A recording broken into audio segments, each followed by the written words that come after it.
আকাশবাণী। খবর পড়ছি অর্ক সেন। প্রথমে বিশেষ বিশেষ খবর।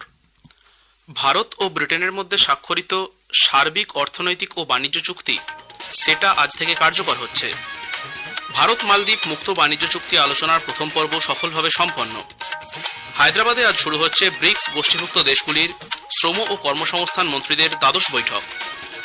ভারতে বর্তমানে 7টি পরমাণু কেন্দ্রে 8.78 গিগাওয়াট সম্পন্ন 24টি পারমাণবিক চুল্লি সক্রিয় বলে কেন্দ্রীয় সরকার জানিয়েছে। 8000 মেগাওয়াট সম্পন্ন আরও 10টি চুল্লি নির্মাণের কাজ চলছে। আসামের বন্যা পরিস্থিতি উদ্বেগজনক। ক্ষতিগ্রস্ত রাজ্যের 6 জেলার 37,000-এরও বেশি মানুষ, প্রাণ হারিয়েছেন 4 জন। বিশ্বকাপ ফুটবলের ফাইনালে স্পেন, সেমিফাইনালে আজ আর্জেন্টিনা ইংল্যান্ড। আসছি বিস্তারিত খবরে। ভারত ও ব্রিটেনের মধ্যে স্বাক্ষরিত সার্বিক অর্থনৈতিক ও বাণিজ্য চুক্তি সেটা আজ থেকে কার্যকর হচ্ছে। একই সঙ্গে ডাবল কন্ট্রিবিউশন কনভেনশন ডিসিসি নামে পরিচিত সামাজিক সুরক্ষা সংক্রান্ত চুক্তিটিও এদিন থেকে কার্যকর হবে। এর ফলে ব্রিটেনে ভারতীয়দের কাজের সুযোগ বাড়বে বলে মনে করা হচ্ছে। এই ঐতিহাসিক চুক্তির ফলে ভারতে রফতানি পণ্যের 99% বিনা শুল্কে ব্রিটেনের বাজারে প্রবেশের সুবিধা পাবে। এই চুক্তি ভারত ও ব্রিটেনের মধ্যে কৌশলগত সমঝোতা আরও দৃঢ় করবে এবং এর ফলে দুই দেশের মানুষ আরও সমৃদ্ধ হবেন বলে মনে করা হচ্ছে। নতুন দিল্লিতে গতকাল সাংবাদিকদের সঙ্গে কথা বলতে গিয়ে বাণিজ্য সচিব রাজেশ আগরওয়াল ভারত ব্রিটেন মুক্ত বাণিজ্য চুক্তিকে ভারতের বাণিজ্য যাত্রার এক যুগান্তকারী মাইলফলক বলে বর্ণনা করেছেন। তিনি বলেন, এই চুক্তি বিশ্বের দুই প্রধান অর্থনীতির মধ্যে ভবিষ্যৎমুখী অর্থনৈতিক অংশীদারিত্ব গড়ে তুলবে। ডাবল কন্ট্রিবিউশন কনভেনশন ডিসিসি সম্পর্কে বাণিজ্য সচিব বলেন, এই ব্যবস্থার ফলে ব্রিটেনে সাময়িকভাবে কর্মরত যোগ্য ভারতীয় কর্মী এবং তাদের নিয়োগকর্তারা নির্দিষ্ট সময়ের জন্য সেখানে সামাজিক সুরক্ষা বাবদ অর্থ প্রদান থেকে অব্যাহতি পাবেন। এই চুক্তির সুবাদে ভারতীয় রফতানিকারকরা ব্রিটেনের একাধিক গুরুত্বপূর্ণ ক্ষেত্রে সম্পূর্ণ শুল্কমুক্ত সুবিধা পাবেন। প্রক্রিয়াজাত খাদ্যপণ্যে আগে যে শুল্ক 70% পর্যন্ত ছিল তা শূন্য হবে। সামুদ্রিক পণ্যে 21% বেশি শুল্ক তুলে নেওয়া হবে। ইঞ্জিনিয়ারিং পণ্য ও অটো যন্ত্রাংশে প্রায় 18% শুল্ক বাতিল হবে।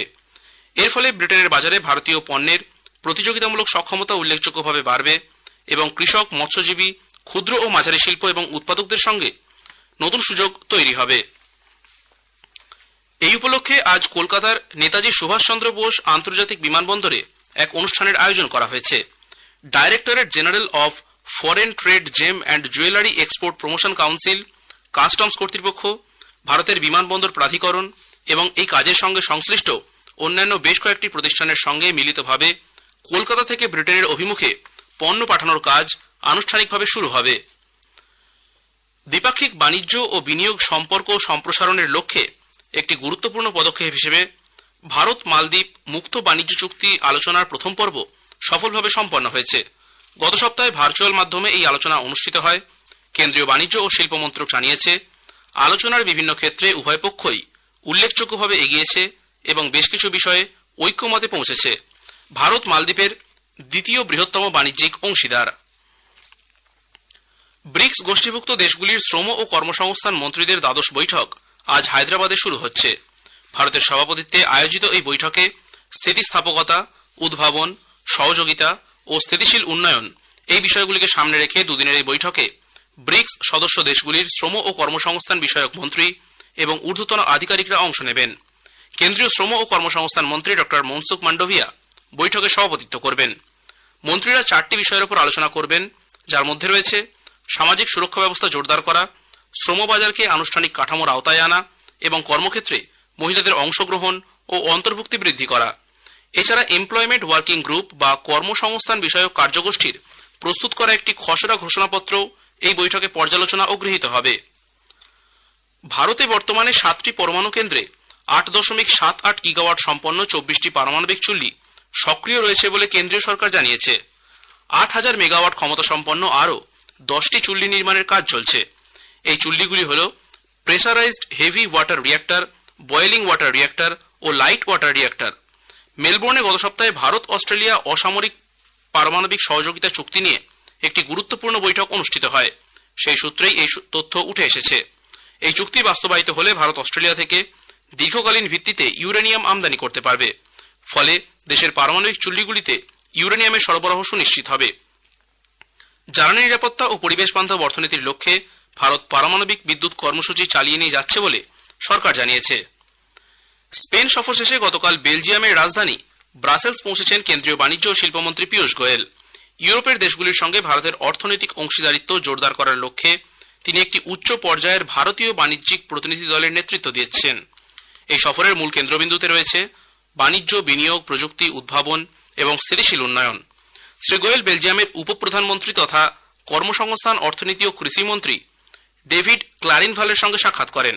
তারা বাণিজ্য, বিনিয়োগ, প্রযুক্তি, লজিস্টিক্স এবং কর্মী চলাচলের ক্ষেত্রে ভারত বেলজিয়াম সহযোগিতা সম্প্রসারণের বিষয়ে আলোচনা করেন। পাশাপাশি ব্রাসেলসে শ্রী গোয়েল খাদ্য ও কৃষি বিষয়ক ইউরোপীয় কমিশনার ক্রিস্টোফ হ্যানসেন ও থ্যালেস বেলজিয়ামের ম্যানেজিং ডিরেক্টর থমাস কোলিনেট এবং পাবলিক অ্যাফেয়ার্স ডিরেক্টর ব্রুনো লেটের সঙ্গে বৈঠক করেন। রেলমন্ত্রী অশ্বিনী বৈষ্ণব জানিয়েছেন, রেলের জন্য জমি অধিগ্রহণের সম্পূর্ণ প্রক্রিয়াটি তদারকি ও পরিচালনার জন্য রেল ভূমি পোর্টাল চালু করা হবে। ভারতীয় রেলের আধুনিকীকরণের লক্ষ্যে গৃহীত বিভিন্ন সংস্কার কর্মসূচির বিষয়ে নতুন দিল্লির এক সাংবাদিক বৈঠকে শ্রী বৈষ্ণব বলেন, রেল মন্ত্রক বেশ কিছু ক্ষেত্রে নানাবিধ সংস্কার করেছে। তিনি জানান, এখন থেকে কন্টেনারের মাধ্যমে সার পরিবহন করা যাবে। কেন্দ্রের আয়কর বিভাগ 2026-27 অর্থবর্ষে এ পর্যন্ত প্রত্যক্ষ কর হিসেবে 7,73,000 কোটি টাকারও বেশি অর্থ সংগ্রহ করেছে। আগের অর্থবর্ষের একই সময়ের তুলনায় এই সংগ্রহের হার 16.11% বেশি। খবর শুনছেন আকাশবাণী থেকে। আমাদের সংবাদ শোনা যাবে ইউটিউব চ্যানেল আকাশবাণী সংবাদ বাংলা, ফেসবুক ও ইনস্টাগ্রাম আকাশবাণী সংবাদ কলকাতা এবং এক্স হ্যান্ডেল AIR নিউজ কলকাতাতে। আসামের বন্যা পরিস্থিতি এখনো উদ্বেগজনক। রাজ্যের 6 জেলার 37,000-এরও বেশি মানুষ এই প্রাকৃতিক দুর্যোগের ফলে ক্ষতিগ্রস্ত হয়েছেন। শোনিতপুর জেলায় জলে ডুবে একজনের মৃত্যু হয়েছে। এবছর বন্যায় এই নিয়ে 4 জনের মৃত্যু হল সেখানে। সবথেকে বেশি ক্ষতিগ্রস্ত হয়েছে উত্তর লখিমপুর জেলা। এখানে জলবন্দী প্রায় 35,000 মানুষ। এছাড়াও শোনিতপুর, ধেমাজি, শিবসাগর, জোরহাট ও ডিব্রুগড় জেলাও বন্যা কবলিত বলে প্রশাসন জানিয়েছে। ত্রাণ ও উদ্ধার কার্য জোর কদমে চালাচ্ছে প্রশাসন। পাক অধিকৃত জম্মু ও কাশ্মীরের রাওয়ালকোটের ঈদগাহ ময়দানে কয়েকশো স্কুল পড়ুয়া তাদের শিক্ষক ও অভিভাবকদের সঙ্গে জড়ো হয়ে ওই অঞ্চলে পাকিস্তানি সেনাবাহিনীর নৃশংস দমনপীড়নের নিন্দা জানিয়েছে। বিপুল সংখ্যক শিক্ষার্থী গতকাল শান্তির প্রতীক হিসেবে সাদা পতাকা নিয়ে রাস্তায় নেমে আসেন। পাক সেনাবাহিনীর বিরুদ্ধে স্লোগানও দেন তারা। এর জবাবে পাক বাহিনী যে নৃশংস দমননীতি চালিয়েছে তাতে বহু সাধারণ নাগরিক হতাহত বলে জানা গেছে। পাশাপাশি পুরো অঞ্চল কঠোর অবরোধ, কারফিউ বলবৎ করা হয়েছে এবং যোগাযোগ সম্পূর্ণ বিচ্ছিন্ন করে দেওয়া হয়েছে। হরিয়ানা ও অন্ধ্রপ্রদেশের চলতি ভোটার তালিকার বিশেষ নিবিড় সংশোধন প্রক্রিয়ার মেয়াদ আরও 10 দিন বৃদ্ধির সিদ্ধান্তের কথা ঘোষণা করেছে নির্বাচন কমিশন। নতুন সময়সূচি অনুযায়ী বুথ স্তরের আধিকারিক BLOরা বাড়ি বাড়ি যাবেন 24শে জুলাই পর্যন্ত। ভারতীয় বংশোদ্ভূত নাসার মহাকাশচারী অনিল মেনন গতকাল ভারতীয় সময় রাত 8:17 রাশিয়ার সয়ুজ MS-29 মহাকাশযানে আন্তর্জাতিক মহাকাশ স্টেশন ISS এর উদ্দেশ্যে রওনা দেন। এর ফলে বৈজ্ঞানিক গবেষণা ও প্রযুক্তি প্রদর্শনের ওপর গুরুত্ব প্রদানকারী 8 মাসব্যাপী এক প্রকল্পে তার প্রথম মহাকাশ যাত্রা শুরু হল।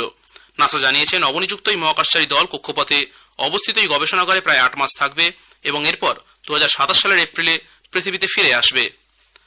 এখন ফুটবল বিশ্বকাপ ফুটবলে স্পেন ফাইনালে উঠেছে। প্রথম সেমিফাইনালে গতরাতে স্পেন 2-0 গোলে ফ্রান্সকে হারিয়ে দেয়। স্পেনের হয়ে 22 মিনিটে পেনাল্টি থেকে মিকেল ওয়ারজাবাল ও 58 মিনিটে পেদ্রো পোরো গোল করেন। 2010-এ বিশ্ব চ্যাম্পিয়ন হওয়ার পর এই প্রথম ফাইনালে উঠল তারা। এদিকে আজ দ্বিতীয় সেমিফাইনালে গতবারের বিশ্ব চ্যাম্পিয়ন আর্জেন্টিনা ইংল্যান্ডের মুখোমুখি হবে। আটলান্টা স্টেডিয়ামে খেলা শুরু হবে ভারতীয় সময় রাত 12:30টায়। এই ম্যাচের পরাজিত দল তৃতীয় স্থানাধিকারী নির্ণায়ক ম্যাচে শনিবার ফ্রান্সের বিরুদ্ধে খেলবে। ম্যাচের জয়ী দল রবিবার ফাইনালে স্পেনের বিরুদ্ধে খেলবে। শেষ করার আগে খবরের বিশেষ কিছু অংশ আরও একবার। ভারত ও ব্রিটেনের মধ্যে স্বাক্ষরিত সার্বিক অর্থনৈতিক ও বাণিজ্য চুক্তি সেটা আজ থেকে কার্যকর হচ্ছে। ভারত মালদ্বীপ মুক্ত বাণিজ্য চুক্তি আলোচনার প্রথম পর্ব সফলভাবে সম্পন্ন। আসামের বন্যা পরিস্থিতি উদ্বেগজনক, প্রাণ হারিয়েছেন 4 জন। বিশ্বকাপ ফুটবলের ফাইনালে স্পেন, সেমিফাইনালে আজ আর্জেন্টিনা ইংল্যান্ড। খবর শেষ হলো।